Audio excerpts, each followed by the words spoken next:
En el capítulo 7 hemos estado viendo primero que la desobediencia de uno llevó al pueblo a la derrota. Segundo, que esa derrota trajo el desespero.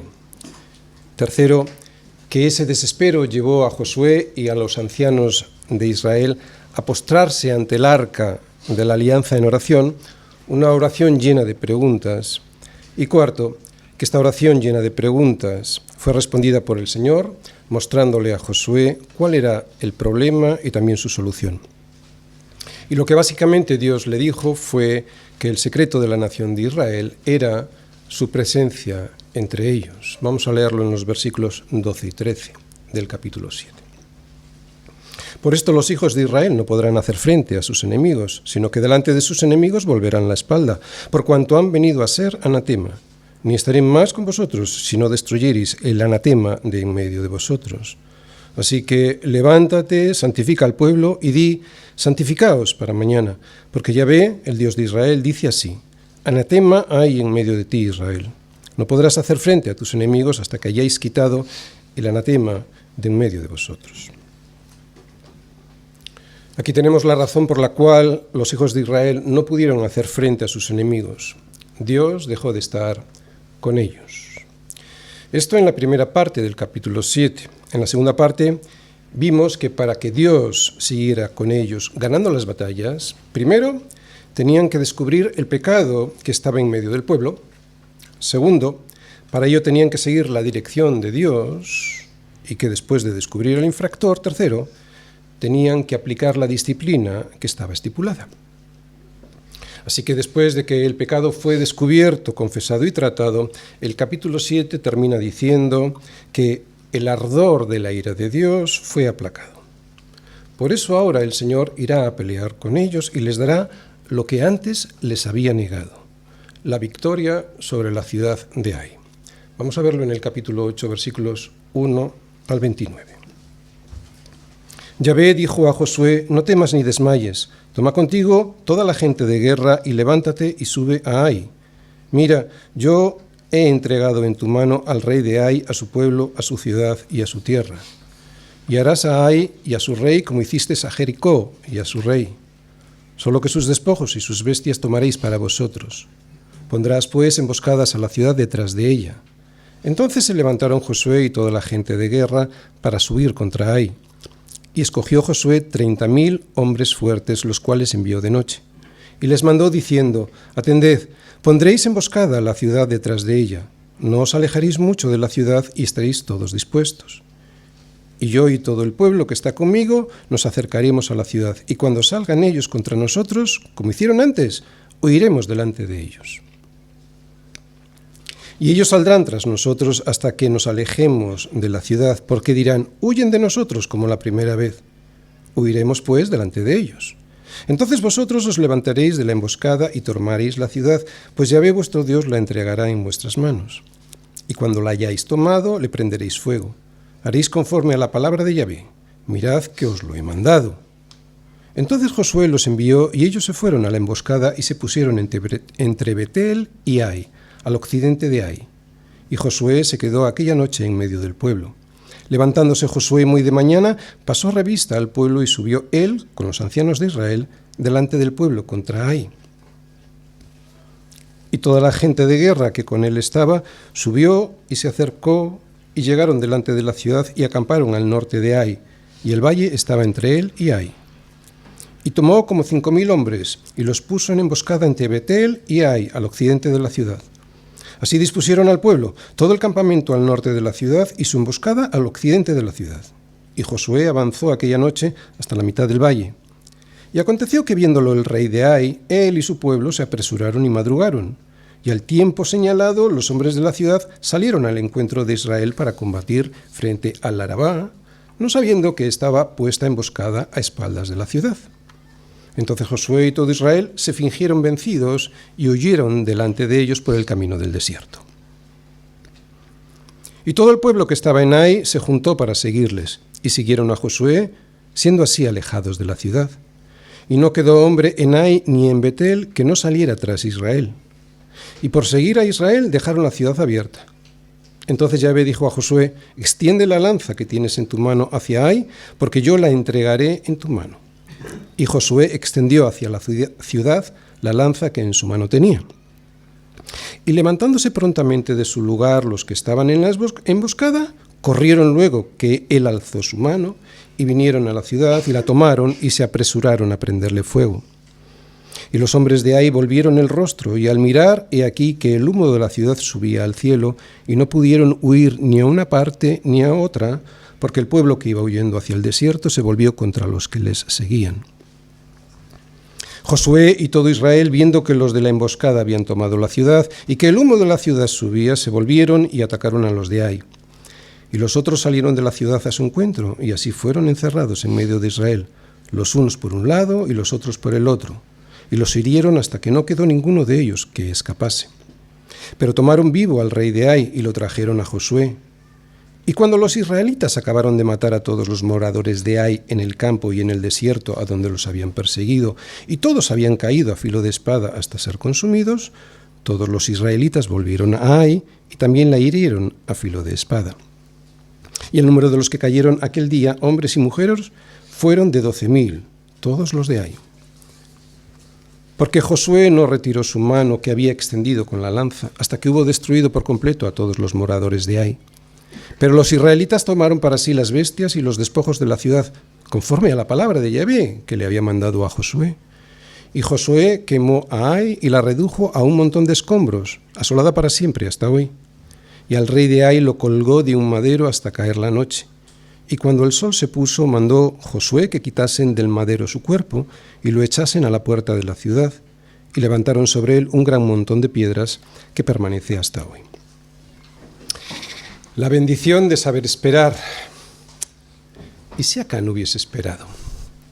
Josué 8, versículos del 1 al 29. Bien, el tema de hoy consiste en entender que Dios, una vez que hemos confesado nuestros pecados y aceptamos la disciplina que Él nos quiere imponer, no solo nos perdona, sino que además nos quiere dar y nos da todo lo que siempre nos quiso dar. Claro, si sabemos esperar en su tiempo y aceptamos sus condiciones. Este pues es el tema, y este tema lo voy a exponer a través del siguiente esquema. Primera parte, veremos una introducción. Segunda parte, Dios anima a su pueblo, lo veremos en los versículos del 1 al 2. Tercera parte, veremos la estrategia para la batalla, ahí está en los versículos del 3 al 8. La cuarta parte, la obediencia del pueblo, versículos del 9 al 17. La quinta parte, el secreto de Israel, versículos del 18 al 19. Y la sexta parte, la derrota del enemigo, versículos del 20 al 29. Primera parte, una introducción.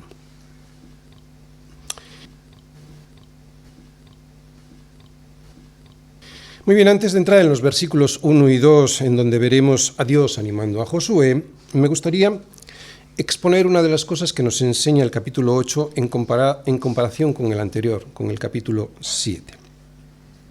En este capítulo 8 hemos leído cómo el Señor, después de haber estado enojado con su pueblo, lo perdona y está deseando darle lo que le había prometido. Y esto lo que nos enseña es que Dios está anhelando levantarnos cuando nos ve en el suelo.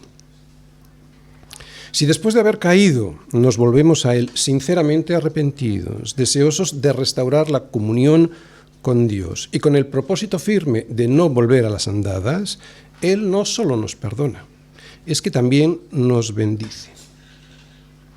Sé que puede parecer hipócrita por nuestra parte pensar así, pero no podemos dudar jamás de la misericordia, de la gracia y del perdón de Dios.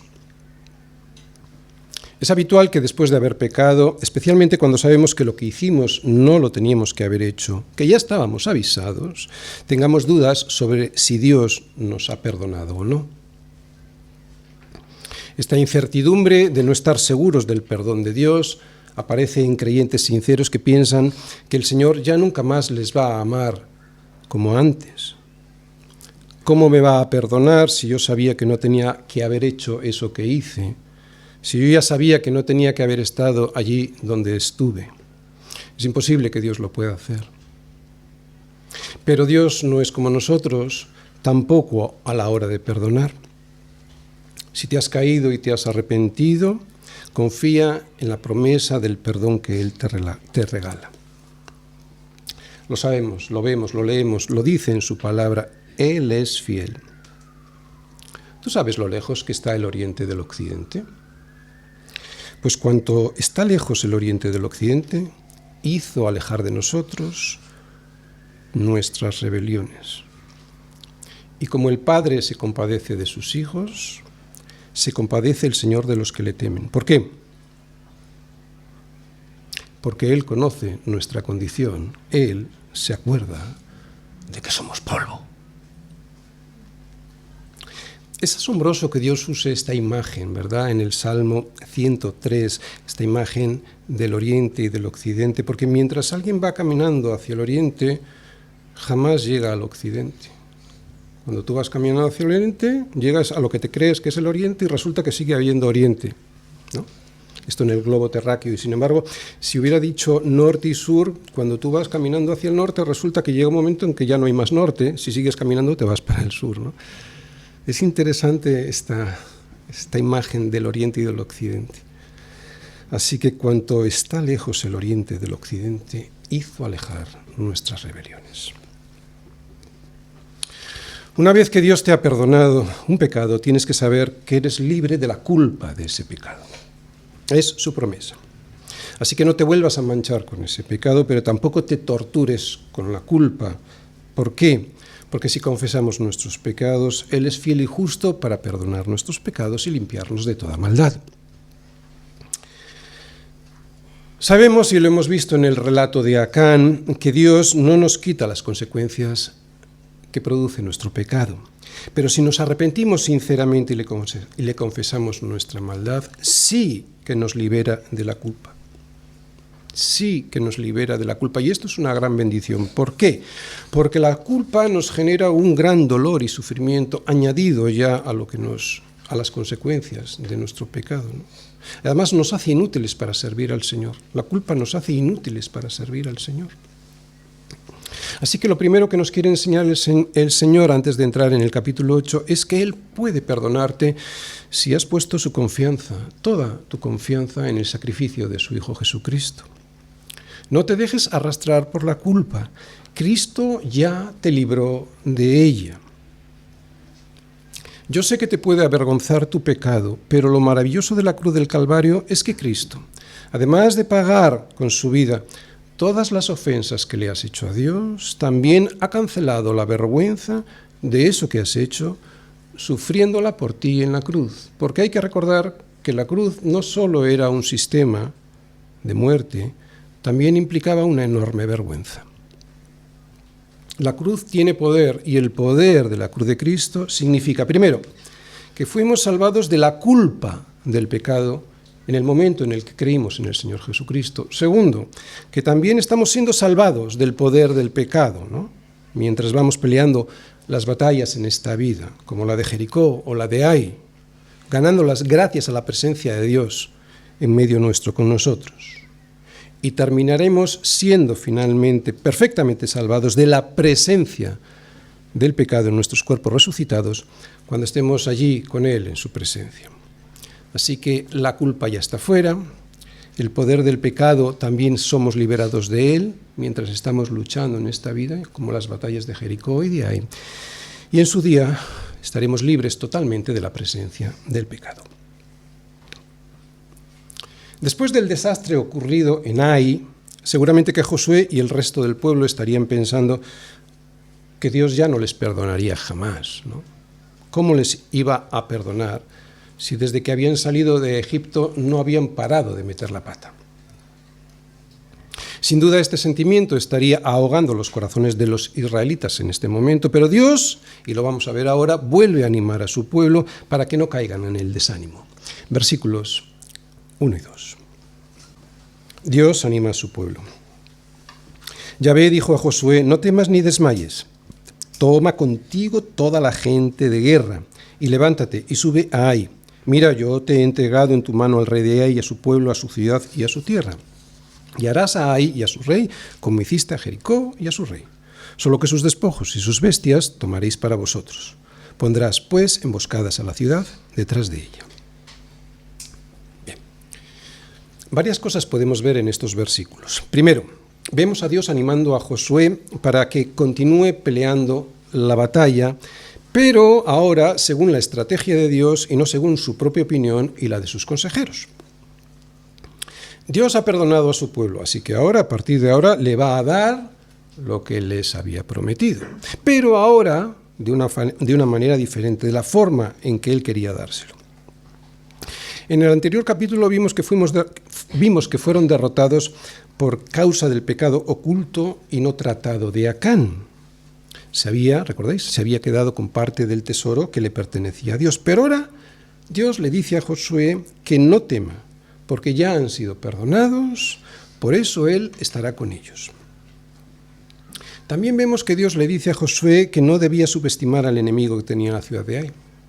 Esto es otra cosa de las que aprendemos en estos versículos. Fíjate lo que dice. Dios le dice, toma contigo toda la gente de guerra. O sea, no hagas como antes, que fuiste a por ellos con unos pocos. Josué se había dejado influir por su propia opinión y la de sus consejeros, que le dijeron, no suba todo el pueblo, sino suban como 2.000 o 3.000 hombres y tomarán a Ai. No fatigues a todo el pueblo yendo allí porque son pocos. Así que lo primero que nos enseña este versículo, o estos dos versículos, es que no hay enemigo pequeño.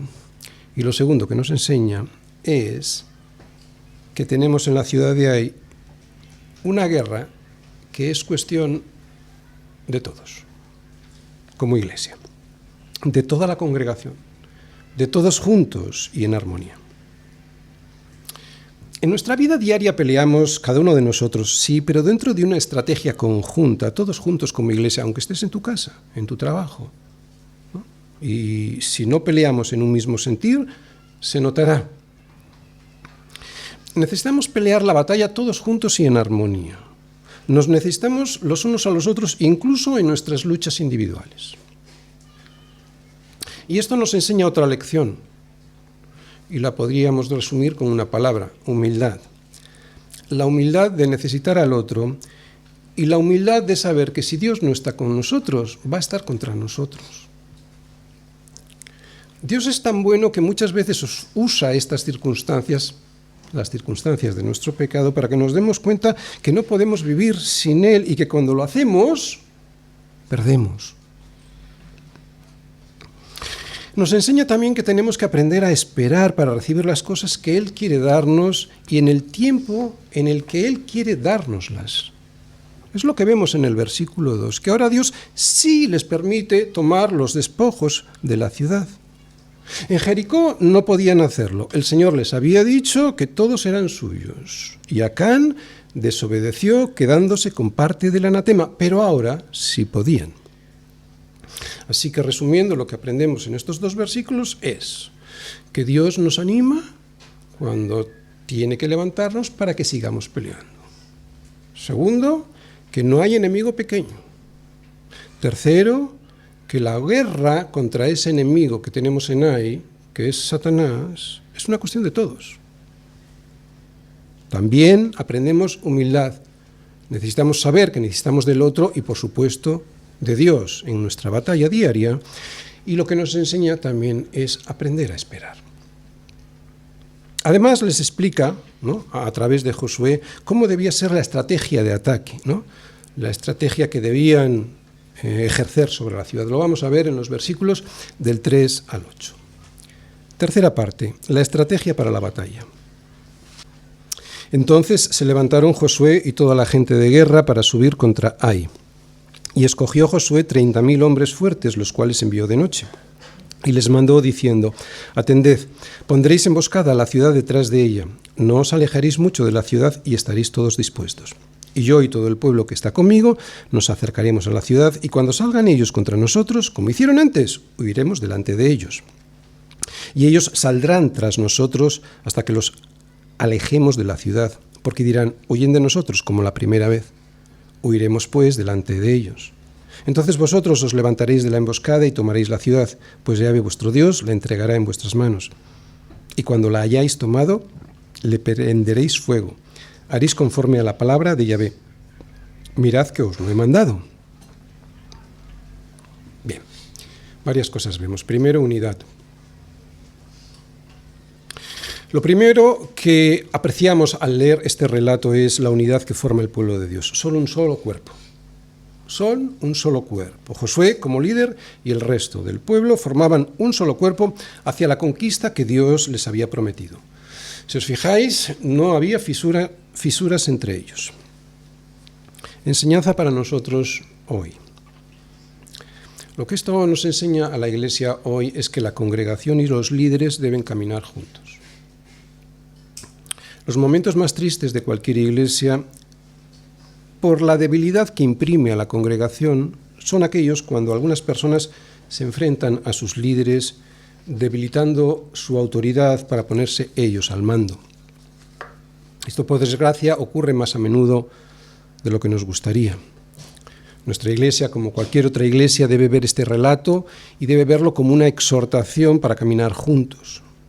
Si los líderes van por un lado y la congregación por otro, será imposible obtener la victoria. Todos debemos esforzarnos para ver el bien común que está en las Escrituras y al ver ese bien común, actuar como una unidad espiritual en Cristo.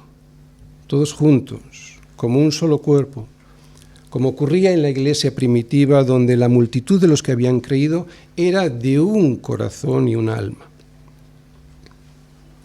Así que lo que vemos en esta estrategia de Dios no es tanto para ganar. Dios tiene suficiente poder como para hacerlo sin la ayuda de nadie, sino que lo que pretende con esta estrategia es involucrar a todo el pueblo para que se sientan uno con Él, y así es como debemos verlo también en nuestra iglesia. Soberanía de Dios, responsabilidad del hombre. Si os fijáis en el relato, volvemos a ver cómo la soberanía de Dios y nuestra responsabilidad van de la mano. Tanto en Jericó como en Ai, el poder de Dios es suficiente para derrotar a los enemigos. En un caso, rodeando la ciudad, y sin embargo en esta batalla quiere usar a su pueblo de una manera más activa. Pero es Dios. Siempre es Dios quien los derrota. Aún así, nosotros somos responsables de hacer lo que Él nos manda. Esto es lo que vemos en estos versículos también y por toda la Biblia, ¿no? Pablo, por ejemplo, nos explica la soberanía de Dios y la responsabilidad del hombre de la siguiente manera.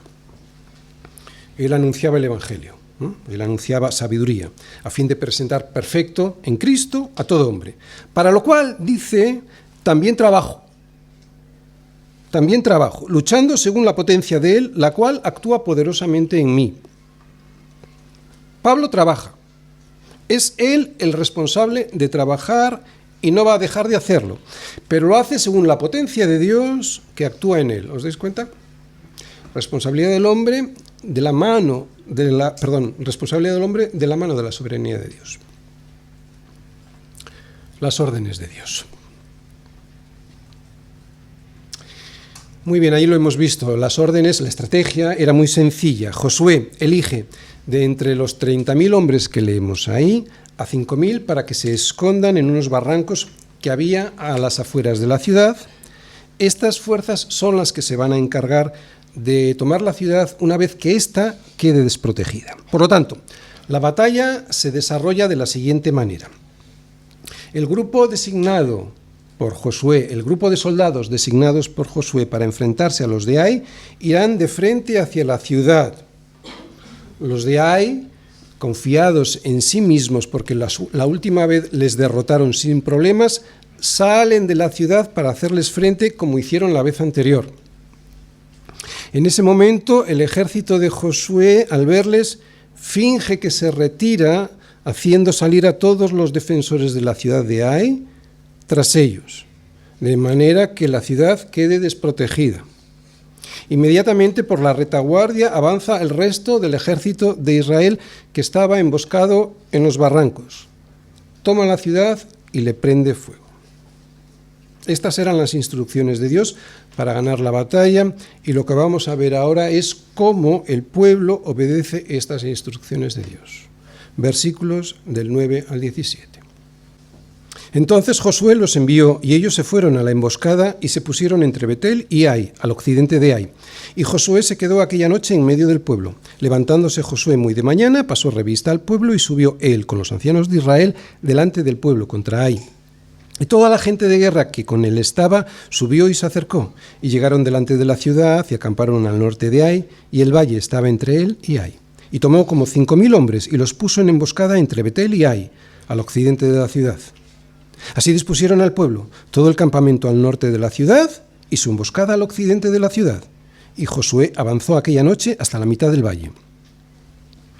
Y aconteció que viéndolo el rey de Ai, él y su pueblo se apresuraron y madrugaron, y al tiempo señalado los hombres de la ciudad salieron al encuentro de Israel para combatir frente al Arabá, no sabiendo que estaba puesta emboscada a espaldas de la ciudad.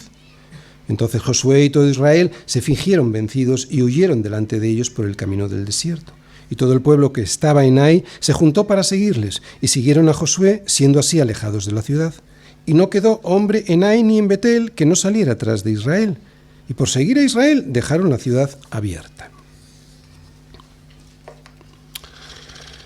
Muy bien, lo que vemos en este relato es obediencia a las instrucciones de Dios y comunión. Al leer este relato se aprecia un ambiente de íntima comunión entre todo el pueblo. Unos van a quedarse emboscados en la retaguardia, otros, junto a Josué, avanzarían de frente al ejército de enemigo. ¿Para qué? Para hacerles salir de la ciudad. Pero lo que estamos intentando ver aquí es que unos y otros estaban en un mismo sentir, aunque tenía cada uno de ellos funciones diferentes. ¿Os dais cuenta lo que es una iglesia? Esto es lo que nos enseña el pasaje, que en la obediencia a Dios es donde se manifiesta la unidad de su pueblo. ¿Cómo puede estar una iglesia unida? En la obediencia a Dios. No estamos unidos en otra cosa que en lo que dice su palabra que tenemos que hacer. Los miembros de la iglesia no solo tenemos que estar juntos, eso lo puede hacer cualquier grupo humano, un club, por ejemplo. En el pueblo de Dios tenemos que estar juntos, sí, pero también tenemos que estar en armonía. Y eso se consigue obedeciendo las órdenes del Señor. Os aseguro que si un miembro de la iglesia está en comunión y en unidad con Cristo, otra vez, si un miembro de la iglesia está en unión y en comunión con Cristo, individualmente él, no va a tener ninguna dificultad de estar en comunión con su cuerpo, que es la iglesia. El problema de la falta de unidad muchas veces es que hay miembros que no están en comunión con Cristo. La unidad de la iglesia es el resultado de estar en Cristo, de la unidad de cada uno de nosotros por separado en Cristo. En esta ocasión estaban todos juntos, el pueblo, los ancianos y Josué, para vencer a los de Ai, sin divisiones, para no darle ventaja al enemigo, que en nuestro caso es Satanás. El versículo 17 nos dice que no quedó hombre en Ai ni en Betel que no saliera tras de Israel, y por seguir a Israel dejaron la ciudad abierta. Se supone, viendo este versículo, que los de la ciudad vecina de Ai, que era Betel, también salieron a perseguir al ejército del Señor, pero corrieron la misma suerte que los de Ai. ¿Cuál es el secreto de Israel? ¿Cuál es el secreto de la victoria de Israel? Lo podemos ver en los siguientes versículos, del 18 al 19. El secreto de Israel. Entonces Yahvé dijo a Josué: extiende la lanza que tienes en tu mano hacia Ai, porque yo la entregaré en tu mano. Y Josué extendió hacia la ciudad la lanza que en su mano tenía. Y levantándose prontamente de su lugar los que estaban en la emboscada, corrieron luego que él alzó su mano y vinieron a la ciudad y la tomaron y se apresuraron a prenderle fuego. El secreto de la victoria de Israel, el secreto de la victoria del pueblo de Israel es el Señor en medio de ellos. Ahí vemos que aparece el Señor en medio de la guerra. Es lo que vemos en el versículo 18, que el Señor se le aparece a Josué para instruirle y para darle ánimos. Antes de empezar la guerra en Jericó, ¿recordáis? Pasó algo similar. Allí vemos a Cristo preencarnado en la forma del príncipe del ejército del Señor, que se presenta ante Josué para animarle y para instruirle sobre la batalla. Y aquí le dice: extiende la lanza que tienes en tu mano hacia Ai, porque yo la entregaré en tu mano. Es la forma que Dios tiene de decirnos que es Él quien gana las batallas. En todas las guerras que han existido, a lo que más miedo le tienen los bandos enfrentados es a las armas secretas que puedan tener sus oponentes. Claro, porque si no conoces las armas que tiene el enemigo, pues no, siempre está ahí la contrainteligencia para ver si se pueden enterar de qué armas secretas pueden tener. En todas las guerras suele aparecer un arma secreta que hace que la balanza se incline hacia uno de los dos bandos. Y la enseñanza para nosotros hoy es que Dios era el arma secreta de Israel ayer y que Él continúa siendo el arma secreta de la Iglesia hoy. Por eso podemos vencer a nuestros enemigos, a esos que tenemos enfrente, liderados por Satanás. Sexta parte, la derrota del enemigo. Y los hombres de Ai volvieron el rostro y al mirar, he aquí que el humo de la ciudad subía al cielo y no pudieron huir ni a una parte ni a otra porque el pueblo que iba huyendo hacia el desierto se volvió contra los que les seguían. Josué y todo Israel, viendo que los de la emboscada habían tomado la ciudad y que el humo de la ciudad subía, se volvieron y atacaron a los de Ai. Y los otros salieron de la ciudad a su encuentro, y así fueron encerrados en medio de Israel, los unos por un lado y los otros por el otro. Y los hirieron hasta que no quedó ninguno de ellos que escapase. Pero tomaron vivo al rey de Ai y lo trajeron a Josué. Y cuando los israelitas acabaron de matar a todos los moradores de Ai en el campo y en el desierto a donde los habían perseguido, y todos habían caído a filo de espada hasta ser consumidos, todos los israelitas volvieron a Ai y también la hirieron a filo de espada. Y el número de los que cayeron aquel día, hombres y mujeres, fue de 12.000, todos los de Ai. Porque Josué no retiró su mano que había extendido con la lanza hasta que hubo destruido por completo a todos los moradores de Ai.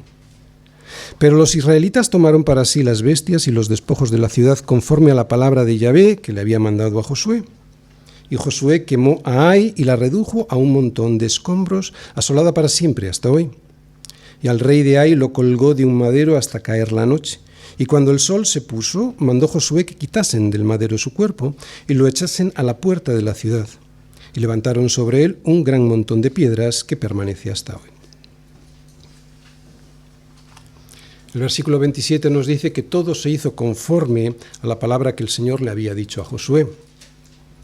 Y esta es una de las lecciones de este pasaje, que la bendición nos llega después de la obediencia. Lo hemos dicho ya muchas veces en nuestra iglesia y es puro sentido común, ¿verdad? La bendición siempre nos llega después de la obediencia. ¿Qué decir con respecto al juicio de Dios que vemos en estos versículos? Bueno, con respecto al juicio de Dios ya hemos explicado en sermones anteriores extensamente este problema. Solo decir lo siguiente: la ira de Dios que vemos en el Antiguo Testamento es contra el pecado. Es contra el pecado. Por eso las batallas que vemos en el Antiguo Testamento no son batallas étnicas contra otros pueblos. Dios, después de siglos de paciencia, soportando las barbaridades de cananeos y de amorreos, ejecuta su juicio a través de su pueblo. Es Dios quien ejecuta ese juicio. Pero nos tiene que quedar claro que la ira de Dios no se derrama sobre una raza concreta, sobre una raza determinada. Su ira está sobre todos aquellos que practican impenitentemente el pecado, sean de la raza que sean. Acán era israelita. Por lo tanto, Josué 8 es la sombra de lo que ocurrirá en el gran juicio final, al final de los tiempos, cuando la muerte y el Hades sean lanzados al lago de fuego. Esta es la muerte segunda.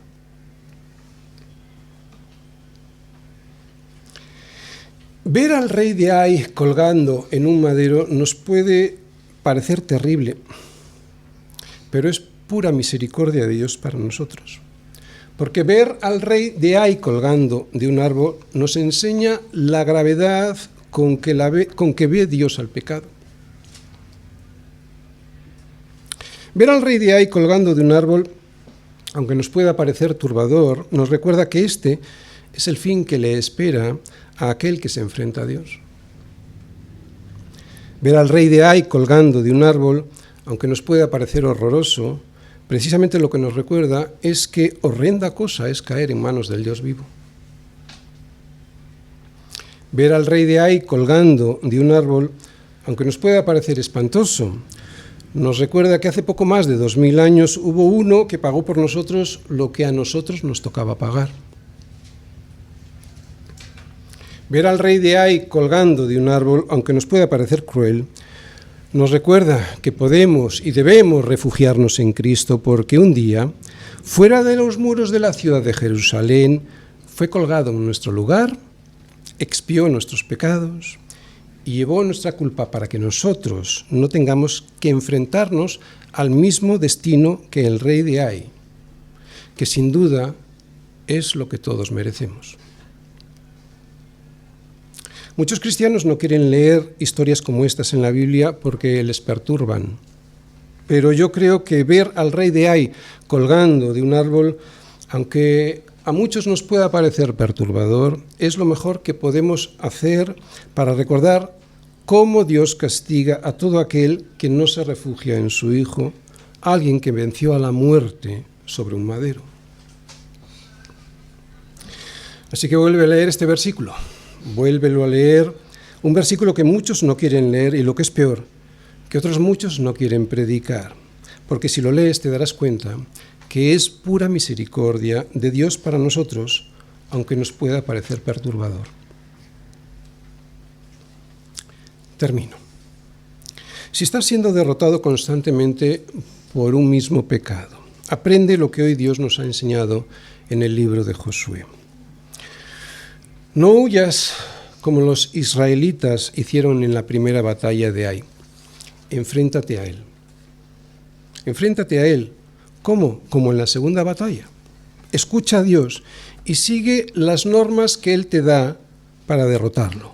Y tendrás el poder de Dios para conseguir la victoria. Además, si has pecado y has pedido perdón, entregándole a Dios lo que le pertenece, no dudes jamás de su gracia.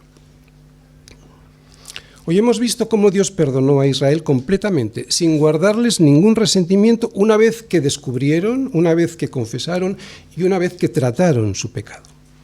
En ese mismo instante, Dios les perdonó y les dio la victoria y les permitió tomar todos los despojos de la ciudad de Ai.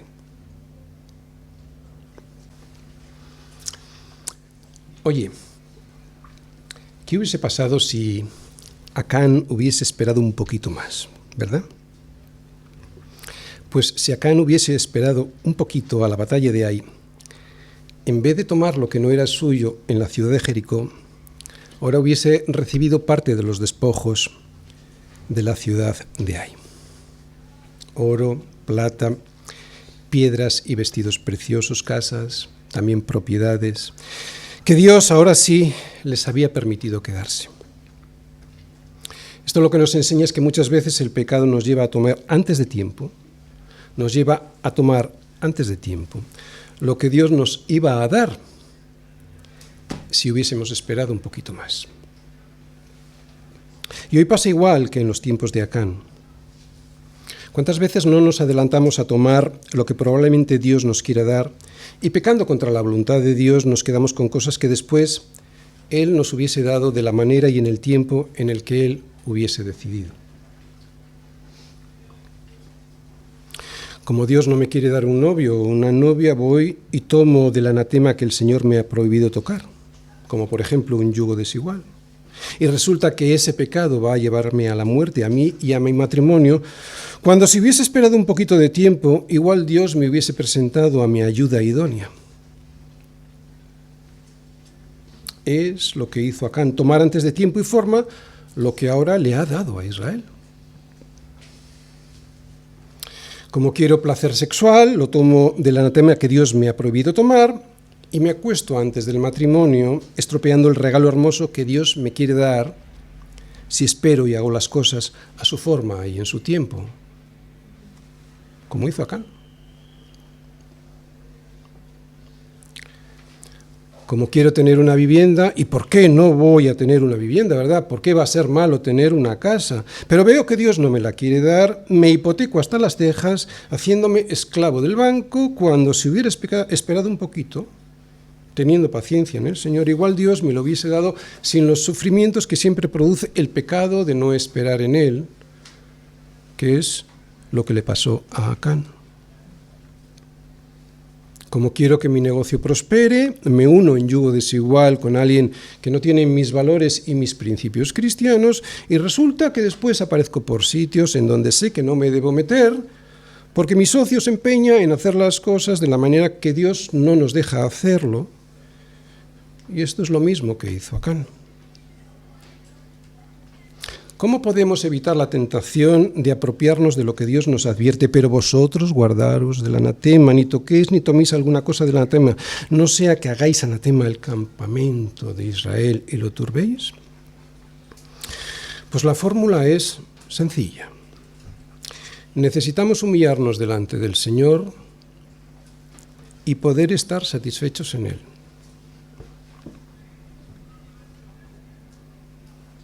Satisfechos en Él. Si podemos vivir de manera agradecida, estando satisfechos en Él y con lo que Él nos quiere dar en cada momento, entonces tendremos lo que Dios sabe que es mejor para nosotros. Da gracias y alaba al Señor por lo que tienes. No vivas amargado por lo que no tienes, porque si no, terminarás como Acán, que tocó y tomó lo que no debía tocar y tomar del anatema. Así que si tú hoy estás tentado de tomar algo que sabes que Dios no quiere que tomes, espera en Dios y quédate satisfecho en Él con lo que ya te ha dado. Practica la bendición de saber esperar en el tiempo de Dios para hacer las cosas de la manera correcta y así podrás disfrutar con verdadera alegría, un gozo y satisfacción de todos los favores de Dios. Porque si no lo haces así, además de vivir como viviría Acán, con la conciencia sucia y nervioso por si le descubrirían, corres el peligro cierto de recibir las consecuencias de tu pecado. Ay, si Acán hubiese esperado. Ay, si Acán hubiese esperado en el tiempo de Dios y aceptando sus condiciones, no solo estaría vivo, sino que podría haber disfrutado junto a toda su familia de los favores de Dios, pero les llevó a la muerte junto con él. Yo deseo aquí hoy que todos vosotros recordéis todos los días lo que significa la bendición de saber esperar en Dios. Amén.